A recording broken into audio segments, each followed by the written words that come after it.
there's a big article that's been going around the savings rate. 2.1 trillion of excess savings have been wiped out of the U.S. economy since August 2021. From March 2020 until August 21, 2.1 trillion in excess savings were built up after 4 trillion of stimulus. So 1.9 trillion was spent right away of the stimulus. 2.1 was saved. And now when you look at the savings rate, it's negative, right? Like we're not saving money anymore. The average American now has $6,500 in credit card debt. The median American family has less than $8,000 in savings. Interest rates on credit cards are over 25%. 25% interest rates on credit cards is absolutely absurd. And people are willing to do it. Yeah. To just extend their life. I'll give you one thing. The job market is still relatively healthy. So if you know you're going to get a paycheck, and we've said this 100 times. That's what we've always said, right? You keep spending. It's like whatever. Most people are check to check. That's just how it is. You're check to check. And like,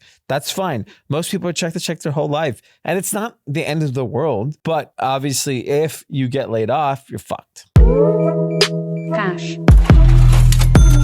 Ladies and gentlemen, group chat. Cash. It's $1 trillion. Hot. All right, Kathys, we are back. Hope you all had a happy Mother's Day. Yeah. Happy Mother's Days to my wife, Haley, Amanda, and Mrs. Paff. Yeah, Mrs. Paff. And our mom, right, who's an avid Kathy herself. So happy Mother's Day. What? We're good. You're good. Sorry. I hope everyone had an incredible Mother's Day and got a time to celebrate and enjoy. I always joked about this. Getting a lunch reservation on Mother's Day is impossible. Yep. Getting a lunch reservation on Father's Day is very easy. Very easy. End of June, you're fine. I mean, you could literally get any hot restaurant in the world for Father's Day. That's unbelievable. I wonder if in like 10 years, now that like, generally speaking, there's why do people hate their dads? I think it's a shift. I do think there's a shift. Like a Pew Research did a study on engagement of like millennial fathers is obviously substantially up from previous generations. So I think in 10 years, Father's Day will be popping. Okay. If you can make a long bet on Father's Day, if you can book out reservations 10 years out, I'm betting Father's Day 10 years from now, popping. Like kids who are 6 now, and then when their kids are 16, 17, 18, 19, 20 years old, they're going to make reservations for their dad. So here's a really interesting thing. Dominic was adamant this morning to make make Haley's favorite breakfast, which is French toast that I make. And so we didn't have like the bread from the brioche bread from the grocery store. So we walk over to the grocery store. The grocery store's open at 7:00. So we walked in 7:01.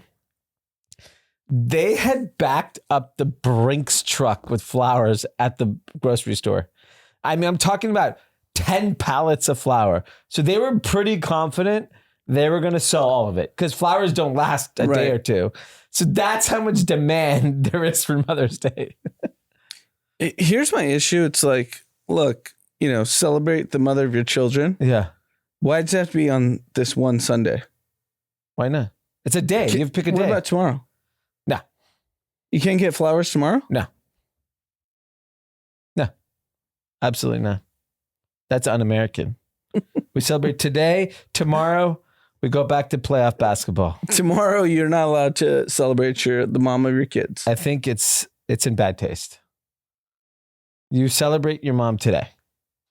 Fair, but I'm just saying, like, given the friction to celebrate your mom today, or the mom of your kids, or our mom, why not just do it tomorrow? No, not possible. Sorry.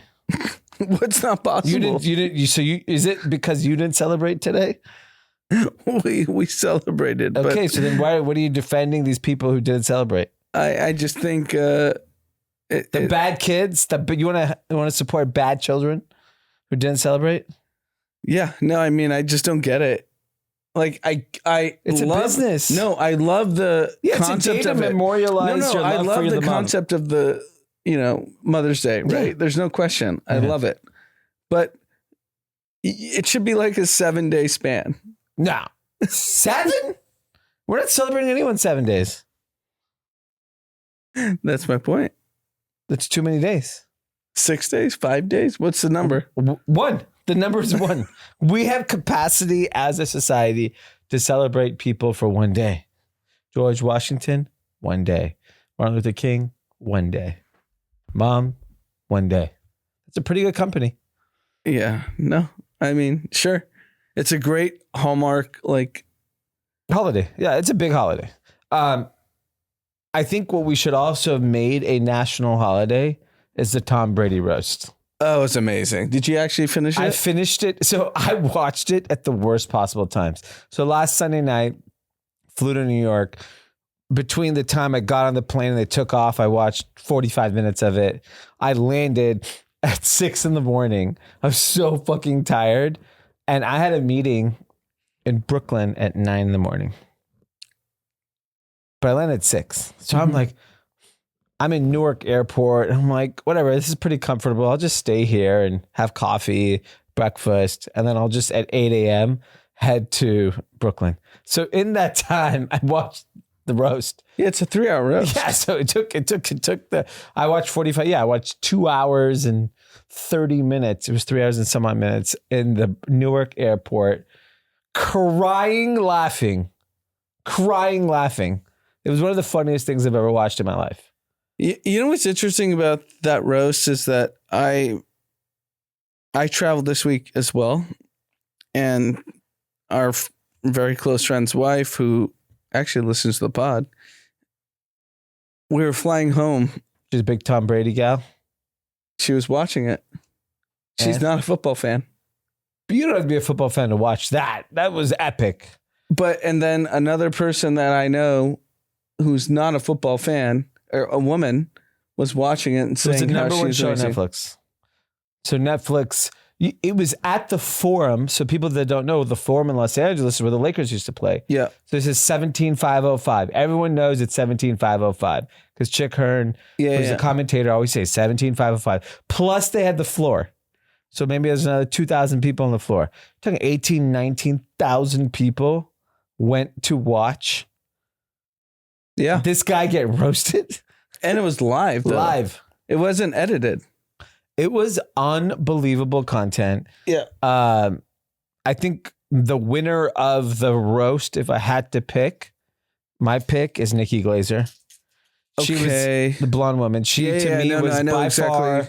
I know exactly what you're talking about. I've watched a bunch of her stand up. She won for me. I don't think anyone came close to her. The Kill Tony guy, he was really good, but he wasn't good at Brady. He was good at like the other people. He was great. He was great, but he didn't. The Brady jokes is what I wanted. Like, whatever. You want to make fun of these like crackhead comedians? Like, whatever. Who cares? It's so. But that's part of the I know, roast. but that's the easy target. I would say Jeff Ross, who I actually love. Yeah. He actually didn't. He got neutered because Yeah. Tom Brady shut him down after the massage thing. Yeah. Tom Brady walked up to him and said, "Shut the fuck up." Yeah, and I think it shook him. Yeah. And he basically changed his course. Kevin Hart did a great job. He crushed it. I think, Kill Tony, dude, who the reason why Drama's not here It's because he went to go watch he it. went to go Fucking watch Kill Tony. He fucked I didn't us know in the that was butt. Kill Tony. Yeah. I don't even know who that was till that day. But he was great. To me, Nikki Glazer's jokes on Tom Brady, what it really was Because like if you think about the Bieber roast, yeah, most of the jokes were not on Bieber. it was on the. It was on everyone else. And I've watched like my TikTok just gives me the clips nonstop. Yeah, and nothing's about Bieber. no, but Tom Brady, the real winner is Tom Brady because he found a forum to basically destroy his ex-wife and make it look like he's getting roasted. I mean, half the jokes are around Karate Man. Yeah, that his wife was boning which and then he didn't clearly show any remorse. Yeah, no, look, there's like multiple layers of this. He also posted he's in Venice, Italy Yeah. right now. Yeah. He posted on Instagram. Yeah. I think the larger point of all of this is like everyone thinks these people are like have the most perfect lives, right? Yeah. So like Tom Brady's, worth hundreds of millions of dollars. Giselle, same. Forget money. Tom Brady's the GOAT. Yeah. And their lives are pretty imperfect. Yeah. I mean, but I don't think. I think people get that confused though. But maybe he wanted to show that. Or maybe he just thought it's all funny. I don't care what anyone thinks about me anymore. Because, as a professional athlete, Tom Brady was very much like very quiet, unassuming. He never really spoke shit. Like he would do his press conference. He was like a consummate professional. Whatever. He would be animated on the field every once in a while. But like he was a boring ass player. Yeah. Completely boring. Right. Then he retires and his life gets way more interesting because it's a lot more public. And he basically tortures himself in front of the world. So what do you think his angle is, right? So obviously he's already been divorced. It's been like 18 months or something. Yeah. He's obviously has unlimited money. Yeah. And he's got this like Fox career that's happening. I think it's cementing your legacy. And in today's world, if you can't take a punch, like he can take punches. He got destroyed for 25 years of playing sports. So I think part of your legacy has to be, because once you could take a joke, if you could take a joke to me, that's like the ultimate, like, you don't give a fuck. Right? Like, you're just like, whatever, say anything you want to me. I think the Venice Post was a great reason, like a great reflection of what you're saying. Yeah. He's like, fuck you, I'm in Venice. Yeah. And I think that's what it is. I don't think Italy, not the boys, not the beach. Yeah, he's not posting that. But I think for him, it's just like cementing his legacy. I'm so ultra confident in who I am as a person. I mean, his personal roast was very egotistical. Yeah, it was like, these guys are all losers. I'm the GOAT. Clowns. Just like dissing everyone. Right? Like, I think that's what it is. It was great. It was great. I think it brought a lot of people that don't know anything about football to watch it. Yeah. No, it was great. Which was because it was just to be objective, it was incredible content. Yeah. Which is ultimately what people care about. Drama. Yeah. Kill Tony. During that time I was watching the roast, I had talked about how Starbucks had been struggling, and one of the reasons why they had this ultra expensive olive oil coffee. I tried the olive oil, whatever it's called, Olafetta. I don't know what it's called. I tried it. I go to Starbucks at the airport. And I was like, hey, do you guys still have that olive oil coffee? He's like, I don't know, man. We don't really sell it. I was like, can you ask? And he goes, fine. Let me go ask. He walks over, talks to his colleague, goes, yeah, we got it. What do you want? I was like, just give me that, whatever it is. Unfucking believable. It's so tasty. And the reason why is just like this toffee crunch syrup in it. Like a toffee flavored syrup. It's so good. And I think that is ultimately why it's sweetened coffee with the olive oil, but it is a lot more expensive than regular coffee. So you enjoyed the olive oil? Yeah. I mean, so I'll give you, this is like real bubble talk. Yeah. I was at a restaurant. Yeah. I traveled this week. Yeah. And there was 2 gelatos, an olive oil gelato and cookies and cream. Olive oil gelato is incredible, by the way. And the cookies and cream was way better. Really? But I mean, comparative to everything. Like, I'm not trying to do for health reasons. Yeah. But it's just like, what's the... I mean, it's like how I feel about cookies. They should only be chocolate chip. Yeah. But when you go to a restaurant, you see oatmeal raisin, peanut butter. What peanut the butter snickerdoodle? What the fuck are all these cookies? It should be chocolate chip. I agree with that. We should make it, if I was president, I'd make it illegal. Illegal. We'll lock you up. I'll deport you. Even if you're a naturalized citizen, if you served any cookie but chocolate chip. Yeah. Because by the way, you go to Starbucks at 5 p.m., when they're just like, we have nothing left. Let me tell you what's left. The bullshit cookies. Chocolate chip, sell that always. Yeah, of course. I don't understand. Why we're just trying to. It's like clothing But what do you brands that think just about make the shit. olive oil gelato? Why does that exist? I agree. I mean, if that's the case, you should really only make chocolate, vanilla, cookies and cream, chocolate chip cookie dough, Rocky Road. Yeah. I think people like strawberry. I think that's disgusting. But the cookies and cream is incredible. Yeah. All right. Well, I mean, it's just a shock to see. Can we talk about McDonald's? What McDonald's? That they're lowering. So yeah, right we now, talked about the inflation affecting Yes. McDonald's consumer, that they have seen a softening in sales. Yep. And what do they introduce? Or they're about to introduce? They're about to introduce the reversion of $5 Big Macs. Yeah. Which were $18, which I don't get. They're not $18. I No, think the that's meal. No, that's the meal. No, maybe in like New York City. I don't think it's $18. Josh, in like, can you Google it? I think so. Look, I think the idea is that basically all the large companies have now realized the recession is here. It says it does cost $18. Yeah. What? There you go. $18. It was 18. The entire meal. Yeah, the meal. Okay, And they're not just reducing 18 to 5. Not the can't be the equal to equal. They're just going to lose $13. I don't think. Isn't so. that what they're saying? It says it So- was, yeah. So here's the interesting thing. The biggest problem with the economy is that the government data is horseshit, right? We don't believe it. Nobody believes it. If you believe any fucking data point the government is putting out right now, is complete horseshit. So you believe the consumer's soft? Yeah, I mean, I don't believe it. I know. I mean, And- you probably have more data than the government, Yeah, I do, and it's bad. Bad. and that's good for you. Great for me, but bad for everyone else. And I think one of the data points that I think that is very interesting is the inflation data.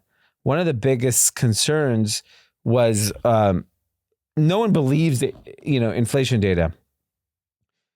In the April 2024 CPI data, which will come out this week, it will not include coffee price inflation, which since September But why 2023, coffee prices are up massive 78%.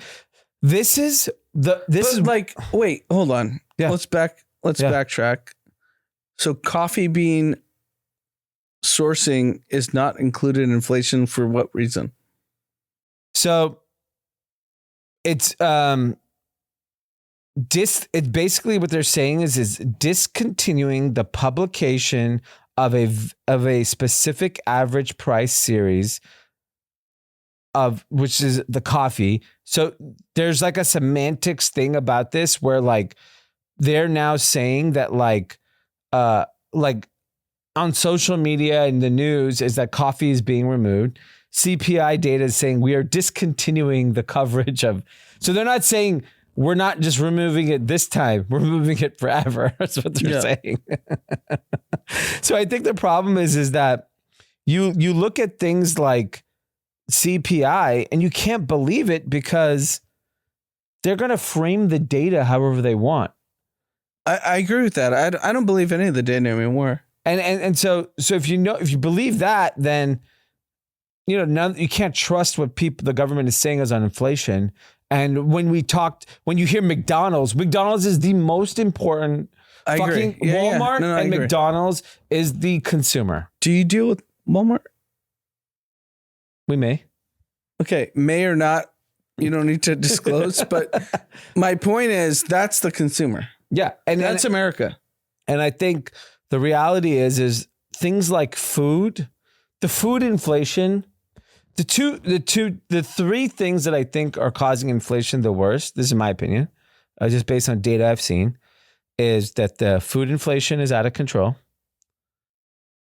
and rent inflation continues to be very high. And then I think insurance inflation, auto and health are fucking out of control. There's a Twitter account called QE Infinity. Okay. I think I've seen it. And the way they talk about how much the Fed has pumped in money versus the great financial crisis, it's like 10x. Oh yeah. COVID was just an excuse to just print. And they're saying like we're not even like close to feeling the punishment of that. And so I think the thing that we've talked about this before. This was like and Balaji, who I don't particularly like because he lost me a lot of money, has been tweeting all about it. I think the thing that we've always thought is that lower income has been dramatically influenced by inflation, more so than obviously any other group. And that's historically what has happened. Middle class Americans in the last year have started to feel it. And we felt that rich have been insulated from it until today. Yep. I got an Instagram ad. Okay. For Rosewood Miramar. That's beautiful hotel. 25% off or more. So typically that's a $2,500 a night hotel, right? Yeah. So let me tell you the rates because I went and looked. Rosewood Miramar, for those that don't know, is in Montecito. It's on the beach. I would argue in Southern California, probably one of the nicer hotels. So there's like a crew of hotels in Newport and Laguna. The Ritz, Waldorf, that whole crew of hotels are beautiful properties. But they're not like there's the Montage Laguna, which is nice, which is on the water. It's a Rick Caruso property. Yeah, but it's just a great developer. It's just beautiful. Yeah. So we've seen this hotel last year average between $1,800 and $2,500 a night, which is absurd. It is nice, but it is not worth fucking anywhere near that. No, it's not. I get this ad. 25% off or more. I was like, all right, whatever. 25% off $2,500 is still $2,000. Fucking joke. Who cares? I go click. I start clicking on dates just to see. The full price is $1,300. Oh, wow. So 25% gets you just under $1,000. And that was a $2,500 night at hotel at the in peak, COVID. at the peak of chaos. Yeah. Rates are coming down. Yeah. So that to me was a sign of like, okay, the Rosewood Index tells me the ultra wealthy, because this is not a middle class hotel. So I was in, we had a vacation for 2 nights. Mm-hmm. It was a luxury like hotel. Yeah. And I didn't see a guest in sight. In sight. Nobody. And it's Mother's Day week. We were at the pool. Didn't see a guest in sight. I don't know if the only 2 people at the hotel? Eric and Shannon were. Okay, so there's 4 of you. 4 of you. 4 people in the entire property. Like in terms of like at the pool. Yeah. Like 3 p.m. prime time. Which should be packed pool. Yeah. I don't know what. So I'll just say it. Whatever. It's Cabo. I don't know if Las Ventanas or like. It is a weird time of year. It's not spring break. But our friend went last week. We won't say his name. And that was he spring said break. Last week. No, 2 weeks ago was spring break though. April. He said everyone's wearing LACC hats. I think it was spring break. So literally 1 week later, you can just go? Yeah, but that's like holidays. You go. But no one? There was nobody. Maybe you say a shitty hotel. No, it was an incredible hotel. Okay, well. You should call the other hotel and ask. No, but I actually want to. Was the rate reasonable? No, not at all. So, I mean, then they're not hurting. That's the only time I saw a guest was breakfast because I wake up kind of early. I wake up like 7 a.m., whatever. And I saw people at breakfast. The elderly. No, they were younger. They're our age. They weren't 80. I mean, those are the people that are up at that 7 a.m. breakfast. No, but I wouldn't go till 8. But my point was I get there at 8 a.m. I wake up at 7, go at 8, and see some people, humans. Yeah. The rest of the time, Don't see any humans. I'm telling you, the prices are the fact that the Rosewood Miramar, their full rack rate now is $1,300, and then you get a 25% discount on Instagram ads. Instagram ads. That's bad. Instagram ads is really bad. That means it's hurting. Yeah, I think the consumer is definitely soft. We have a friend that says everyone's broke. Yeah. Well, there's a big article that's been going around the savings rate, and the biggest thing is that 2.1 trillion of excess savings have been wiped out of the U.S. economy since August 2021. Yep. From March 2020 until August 21, 2.1 trillion in excess savings were built up after 4 trillion of stimulus. So 1.9 trillion was spent right away of the stimulus. 2.1 was saved. And now when you look at the savings rate, it's basically, it's negative, right? Like we're not saving money anymore. And the average American now has $6,500 in credit card debt. The median American family has less than $8,000 in savings. Interest rates on credit cards are over 25%. So 25% interest or whatever interest rates on credit cards is absolutely absurd. Yeah. And people are willing to do it. Yeah. To just extend their life. Well, the thing is the job market is, I'll give you one thing. The job market is still relatively healthy. So if you know you're going to get a paycheck, and we've said this 100 times. That's what we've always said, right? You keep spending. It's like whatever. Most people are check to check. That's just how it is. You're check to check, and like that's fine. Most people are check to check their whole life, and it's not the end of the world. But you eventually, obviously, if you get laid off, you're fucked. So when does rubber hit the road? Because we've been talking about this for 3 years. Yeah, but we're seeing the effects of it, right? Like consumers slowing down, businesses are laying off people. Rosewood is giving away rooms now. I went to a nice hotel and it was empty. So you're seeing it. Like I'm sure that hotel, they post spring break, we're like, oh, whatever. It's gonna be 1 or 2 weeks. We're gonna be slow.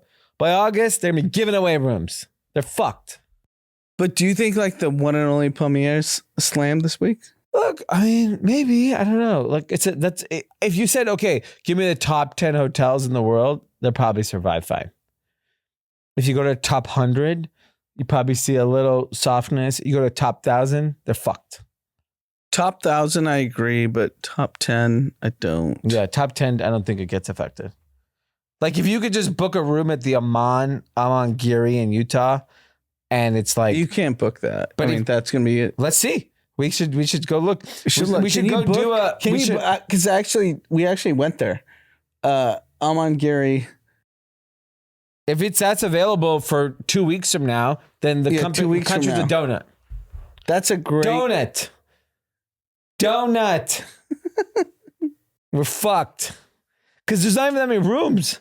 No, there's like 40 rooms. Exactly. So if the Amman Giri is available anytime in the next 3 months, that means there's not 40 rich people a day in America to keep spending that. We have a mutual friend who charters planes, and he sent me the travel log. It seems like the rich people are fine. Ultra rich. I mean, they're going from Orange County to Yosemite. Yeah. So I think ultra rich. Like who's going from Orange County to Yosemite? Because you know what? For example, Rosewood is not ultra rich, just to be clear. And New York to Frankfurt? I'll tell you what, Rosewood's not ultra rich. Because if you're ultra rich, you know what you have? It's a fucking house in Montecito. Yeah. So you're not staying at a hotel. You're just not. Yeah. You have your home in Montecito you're staying in. How rich do you have to be to go New York to Frankfurt? Okay, I'll tell you that because you just mentioned that. I have an article for you. 1 in 24 New York City residents is a millionaire, more than any other city in the world. Yeah, but a millionaire means nothing anymore. Okay, listen to this. This is a fucking insane statistic because the craziest thing about the people that work and spend money in New York City at night, in my opinion, They don't even live there. They live in Long Island. They live in Connecticut. They live in New Jersey. Yeah. Okay. They don't even live in the goddamn city. This stat is only for people that live in New York City, actually live there. Most people have families and, a lot of families have moved out. They're not there. So these are just actual people. Nearly 350,000 people in New York City are millionaires. 744 with at least $100 million in investable assets. 60 billionaires. The combined wealth of the city's residents is greater than $3 trillion. That is just the people that actually live in New York City. You start adding up everyone that comes there every single day. They have $10 trillion. Do you know what the biggest bubble talk? What? And if you think it's ridiculous, you can edit it out. Okay. Being a millionaire is like your middle class. I think being a net worth millionaire, liquid millionaire, I would say is different. Okay. Net worth because homes are worth. I mean, you could live in. I mean, I just think about like a lot of people I know that have, homes of 2 million. They have equity of $1 million of the two. They're a millionaire. Yeah. Well, I mean, net worth millionaire because of real estate. Yeah. That obviously. And then they make, $250,000 Here's the thing, in New York City, most people don't own shit. You rent. That's why it's even a crazier statistic. So when you go to a place like New York City and you see like empty restaurants, you should be very concerned. That's a bad sign, which I don't think that's happening yet. But so you go to New York all the time. I think that's a good pulse. What's going on? Not ZZ's, not, Carbone. I'm going to be honest, ZZ's a little light. Really? On Tuesday night, I had dinner and 9:30, 10, I looked around. And then if you go to like the random like kind of pub and whatever, are people there or no? So, because sports are hot in New York City. Because the Rangers. So Rangers, Knicks, and it's Yankees. too hot. They're all too hot. We went to watch a Rangers game. Fucking bananas. Yeah, the Rangers are so big in New York. Yeah, it's Rangers crazy. are bigger. I think the biggest team. Yeah. Like, I mean, if the Yankees win the World Series, Giants obviously. I've been in New York during Rangers playoffs and it's bananas. We were at a bar, I think, Tribeca. It was fucking bananas. And that's Tribeca, not Murray Hill. Or Midtown, not like or whatever. Midtown, whatever. We were in, and these like guys from Dubai were next to us. They bet all this money on the game. They won. They flipped the table over, smashed all the glasses. It was a fucking disaster. There was glass everywhere. And the guy is like losing his mind. I was like, all right. This is just a gambling situation, not because he's a big Rangers fan or whatever. Purely gambling. I don't think he's heard of hockey. I mean, he lives in Dubai. You've never seen ice. Have you seen ice at the mall? Yeah, Dubai Mall. Yeah, that's the only place. So I think like that. Look, I think seeing these stats about New York City, as much as we think.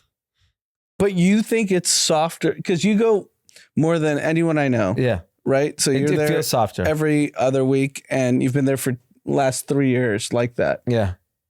And you think it's softer. The hot restaurants feel a little lighter. Which is crazy. Like you don't see people at the bar eating. Every rest table could be full, but like the bar is not full. Later in the evening, it's not as crowded. Like, I bet you if you looked at like the average ticket at a New York City restaurant, it's a bit lighter. Interesting. It feels good lighter. data point. And I think in LA, I think LA's light. Yeah, LA is 100% light.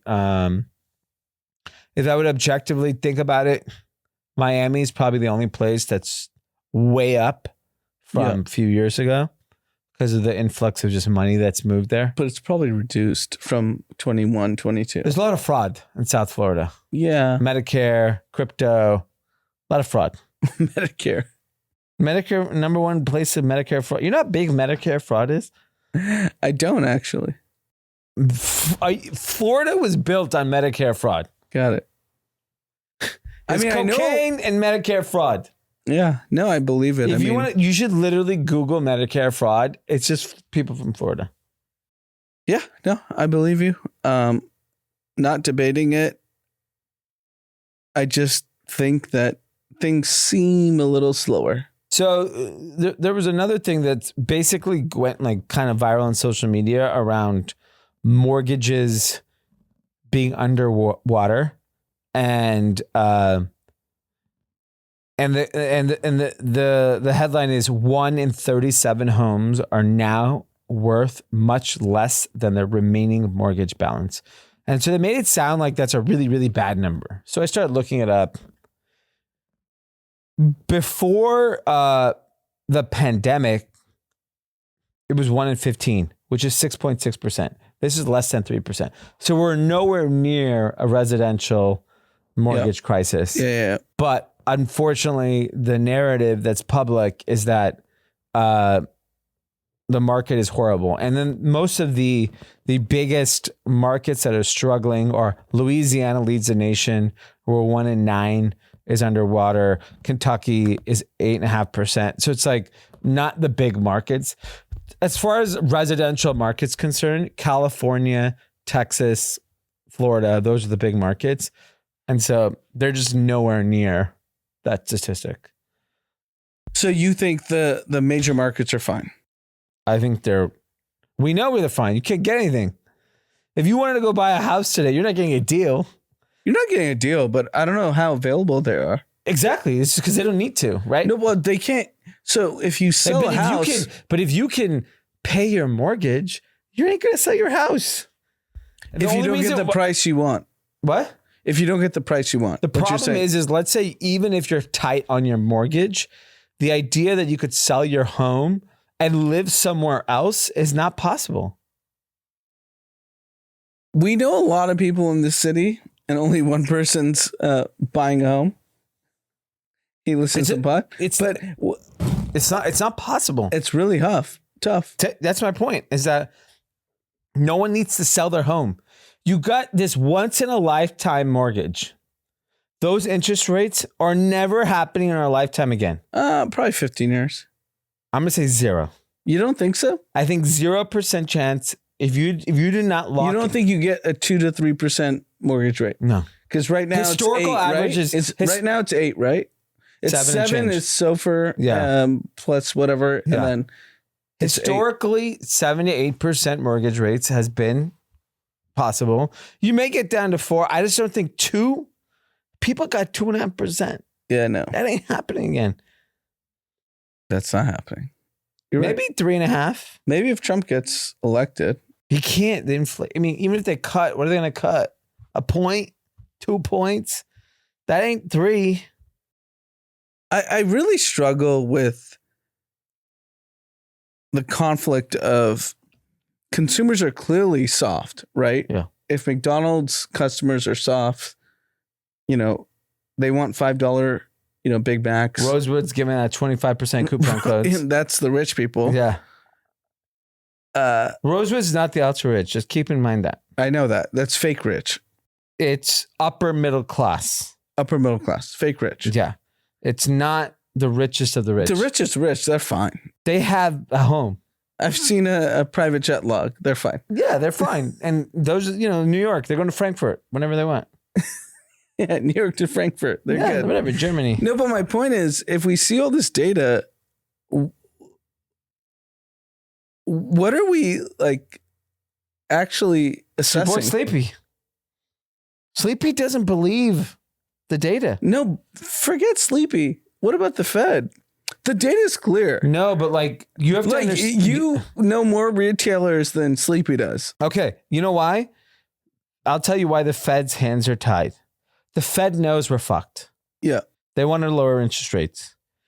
The US government is trying to make sure that fucking Trump doesn't win. So do you believe you have more data on the American consumer than the Fed? I don't think that I have more data. My data is my opinion is objective. Whereas the Fed... Objective or subjective? No, objective. I think the Fed's data is objective. Meaning dude, but you talk to every big retailer in the country. Yeah, I'm getting real data. So I think the Fed is getting real data too. But I think the current administration, the narrative they have to go out to the public is, you still have a job.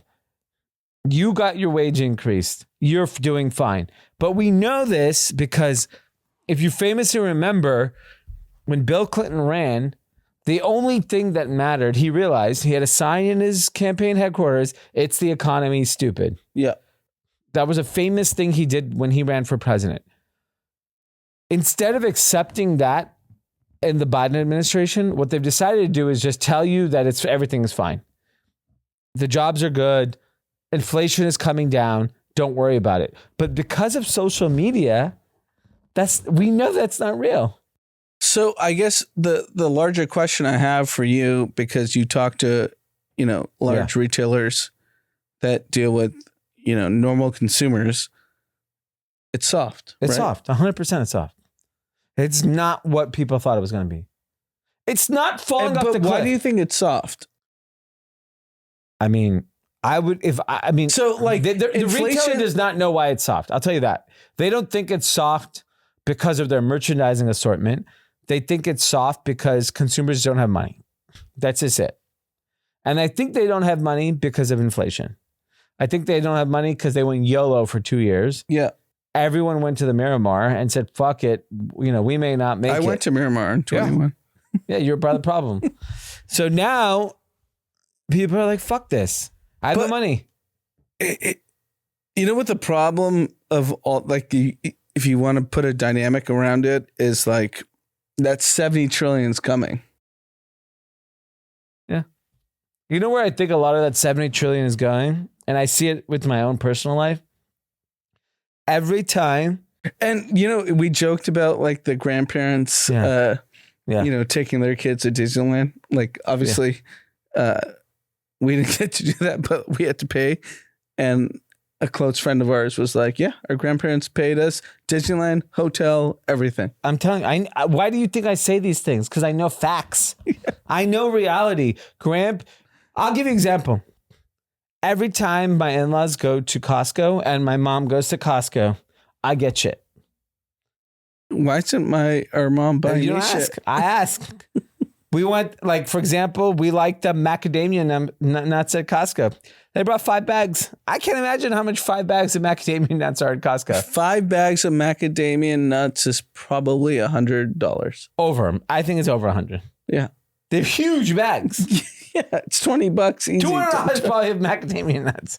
So I think boomers are basically helping their broke millennial kids. Yes. I think that's the whole. They're helping, like when I look at That's Costco, a safe. Like my mom goes, she gets guacamole. Why isn't she buying me shit? You don't ask. We get toilet paper, we get paper towels, we get everything. All right, this Amanda listens to the pod. She's gonna be like, "Why isn't?" You gotta ask. We ask both sides. Hey, you're in Costco. We'd like a couple things, and it adds up. I mean, yeah, it's a lot of money. We have enough paper towels for 2-3 Armageddons. The world could go to, if we had another pandemic, we literally could shit ourselves and never buy another toilet paper. Separate from the personal stuff, it's that dynamic is going to exist for the next 30 years. Yeah. 20 years, whatever. 20. Yeah. I think it's what bails out the economy from going into full spiral. Yeah. Like, I don't think full spiral is happening, but you'll just see some pain. Like, grandma, grandpa are not going to bail you out of your fucking shitty real estate investment that you made in, outskirts of Iowa. That's fucked. Those are done. Yeah, but if you have other investments, you'll be fine. Yeah. Yeah. So things will fail. Things will fail, but I do think, the bequeath is what they call it, when someone passes. It's going to be... I saw a headline for a book, Dying with Zero. I think the idea is basically you worked your ass off, made all this money, like spend it while you're alive. And part of that was if you're giving your kids an inheritance, give your kids the inheritance while you're alive. Yeah. What are you waiting for? And so I do think there's this passage of wealth that's happening in real time where people are like, you know what? One, we're going to go live our life. We're going to travel. We're going to do things we always wanted to do. We're going to take our grandkids to Disneyland. We're going to do whatever. And then, by the way, we know we've earmarked these funds for them. Just give it to them now. And let us enjoy part of it. Wait, give it to them at 18? Or what do you say? No. I'm talking about boomers. Boomers are in their, 60s, late 70s. 80s, now. 90s, right? Their kids are 35, 45, 50 years old, probably. Every boomer is over 70. Okay, so on average, their kid's probably 40 years old. Yeah. Right? Maybe probably older, right? Because if you think about it from that perspective, they're probably like, you know what? My children are probably where I want them to be, like married, children, whatever it is. I have grandkids now. Fuck it. Give them the money. Who cares? Give it to them now and let us all enjoy it together. Because a lot of these boomers, take our parents, take a lot of our friends' parents, they're kind of allergic to spending money. Yeah, 100%. They're not. They lived through a very difficult time in American history. And so they're not people that are going to go, Soldier Boy at the club. They're just like, fuck. And they don't know. So they're like, I'll give it to my children. And at least they'll enjoy themselves. And I'll get to enjoy it with them. We'll all go to Disneyland together. Yeah. No, I struggle with it because I don't see it often. We're hearing now some stories. I see it all the time. I hear it all the time. You're not friends with whites. That's the problem. Yeah, you don't know what white Americans are treating it very differently.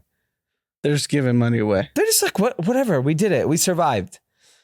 We're at the twilight of our life. Like, let's all enjoy it together. Let's go do things together. It's very different. You know how crazy Indian people are? I'm going to tell you how crazy.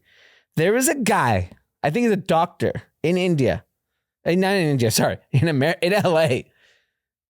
Who drove off the cliff in Southern California with his family in the car, intending to kill them. Oh, yeah. Yeah, I know the story. Intending to kill them.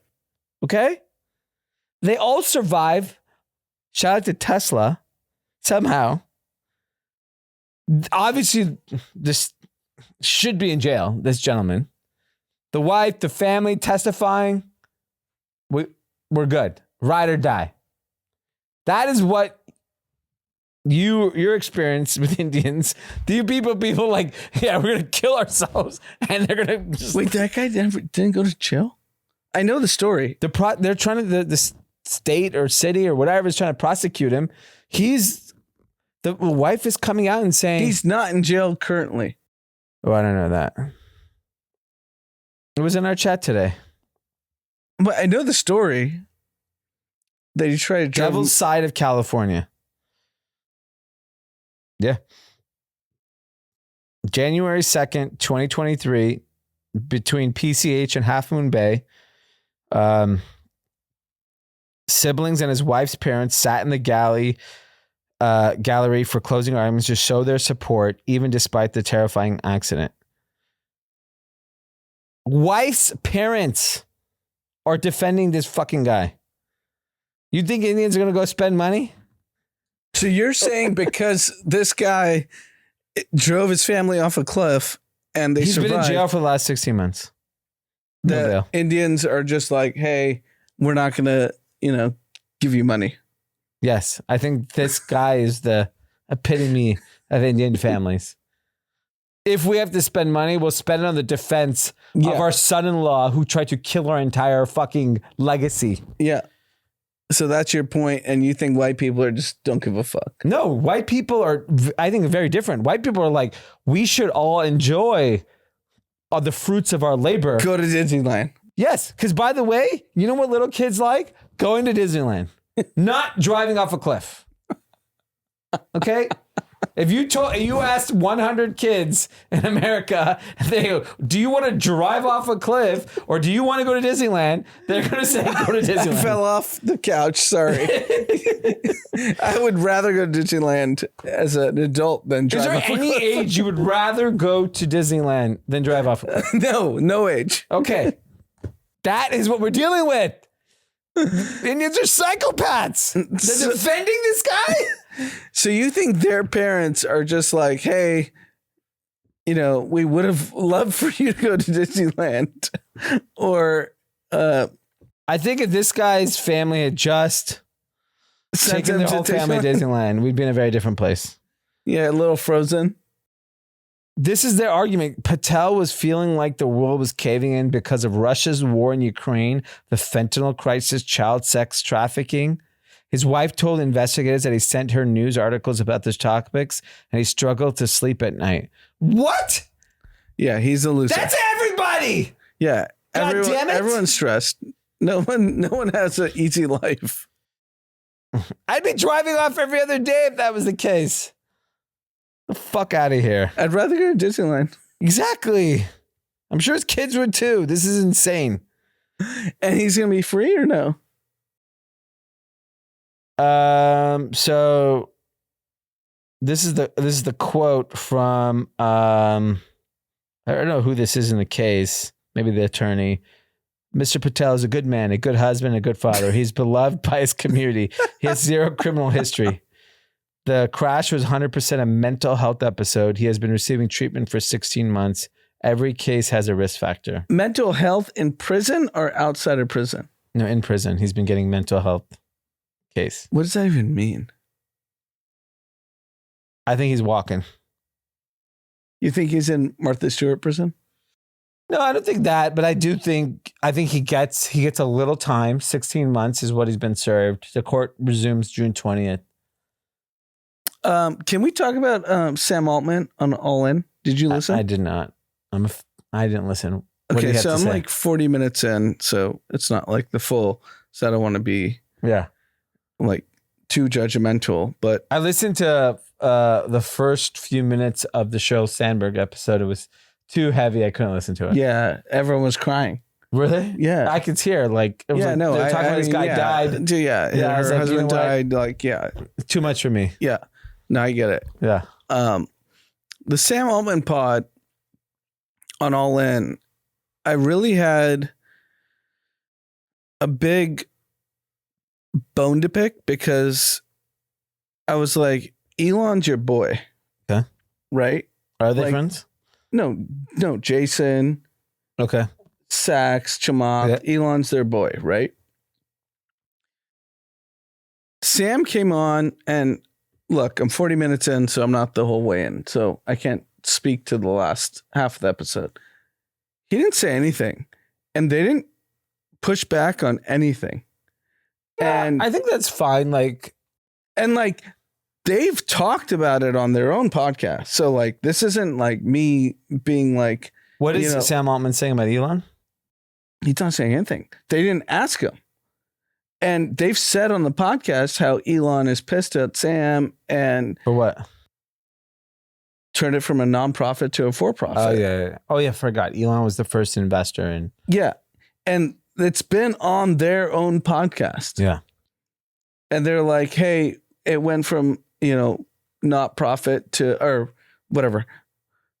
Nonprofit to for-profit. And they didn't question him on any of that stuff. And I'm just like, well, you have to listen to the whole episode. Okay, maybe the next 20 minutes. Yeah. Fair. Maybe you're wrong. It could be wrong. Don't drive off the cliff just because you could be wrong about Elon and Sam Altman. But they've been so critical of him. And look, I don't really have a view and I don't care. I have no race in the horse.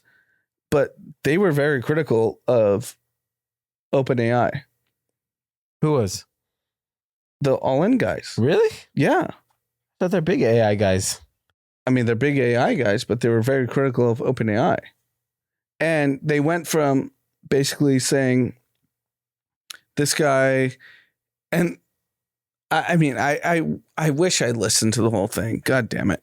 Because they have said on their own podcast that he basically siloed his shares to a nonprofit organization where he makes all the money.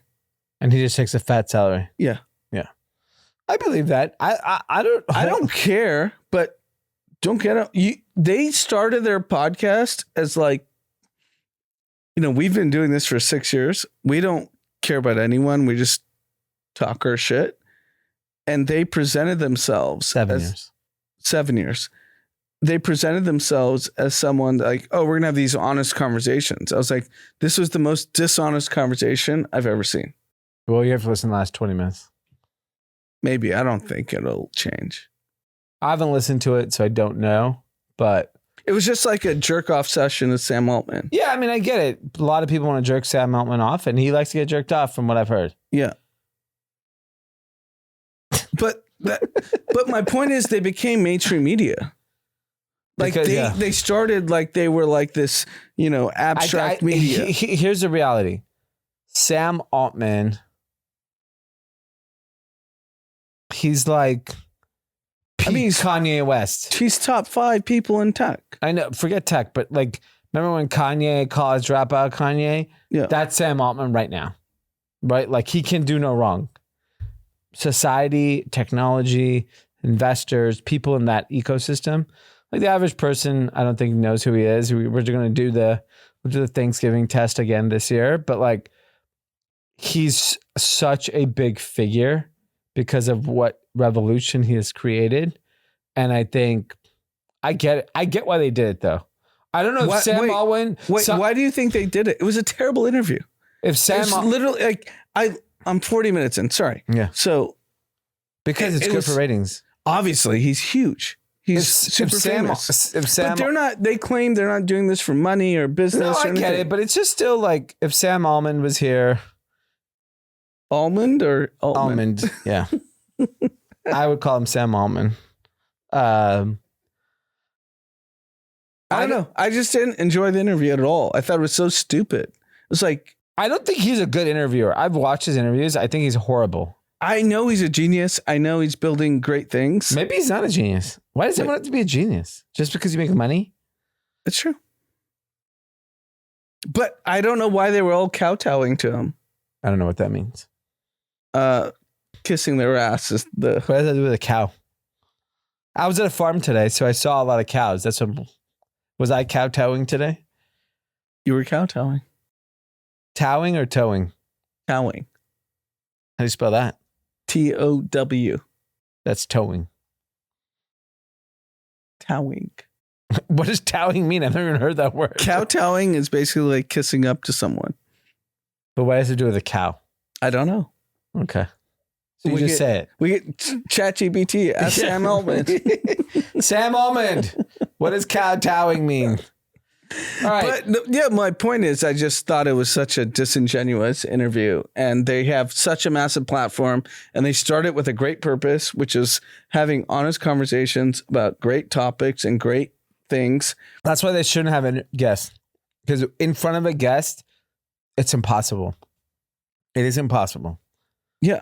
It's too hard. I think you should just not have guests. And like, I know they're huge. I'm not like dissing them or anything. I'm just like, you have so many followers and you guys have forget our opinions on what Sam Altman or OpenAI is.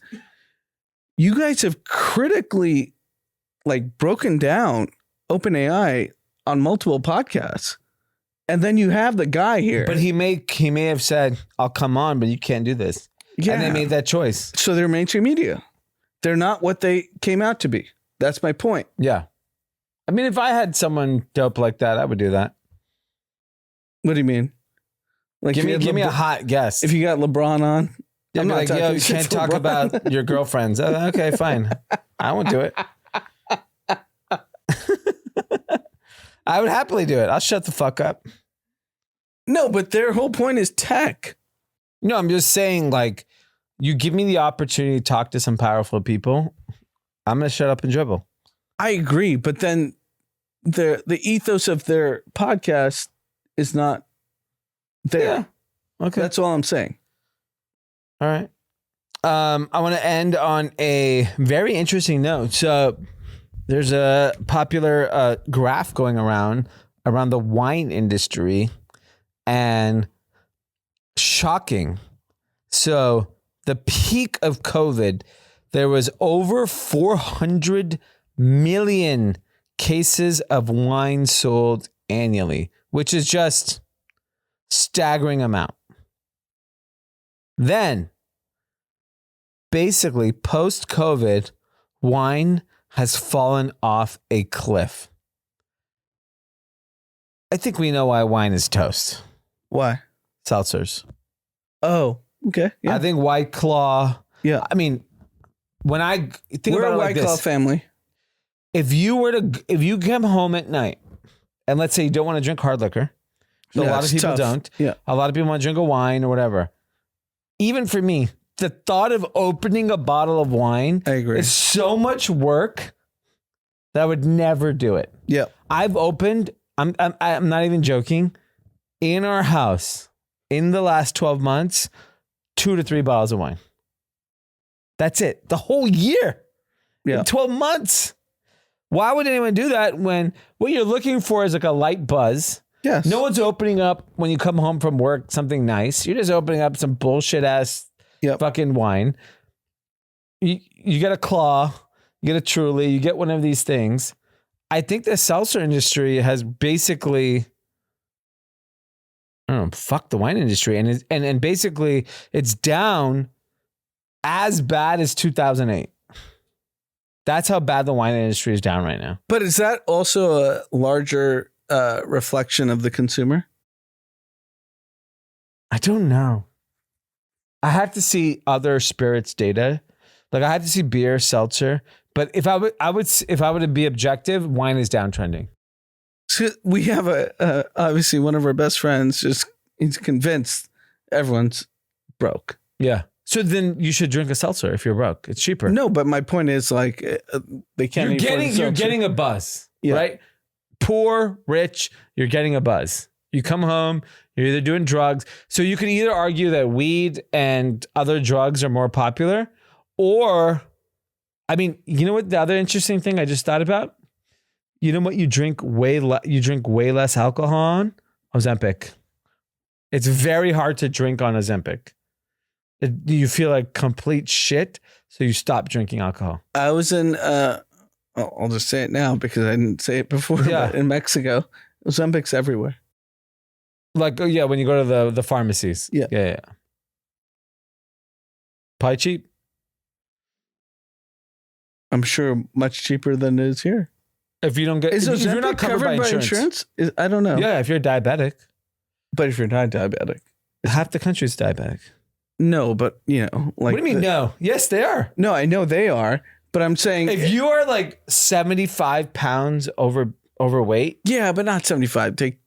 Call like some of that should be 150 versus 165. No, those people don't get it. But if you can find high blood pressure, diabetic, insurance covers it.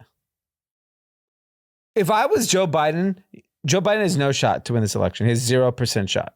The only shot he has, he should basically make it free. He should go to whoever fucking. I don't even know who makes Ozempic. Novartis, I think. Makes Novartis. That's international. Yeah. Right. I'm sure these local companies. I think Wegovy might be Eli Lilly. You go to Eli Lilly and say, look, go to Pfizer, go to all these people. Like, yo, I gave you the vaccine. Just give America. Well, the vaccine was under Trump. I'm just saying, but like he can use that as his benefit. I gave you money for the vaccine. I need free fucking weight loss. If everyone walked in November 1st, skinny, he will win. You're broke. Inflation's killing you, but you're not a pig. You're voting Biden.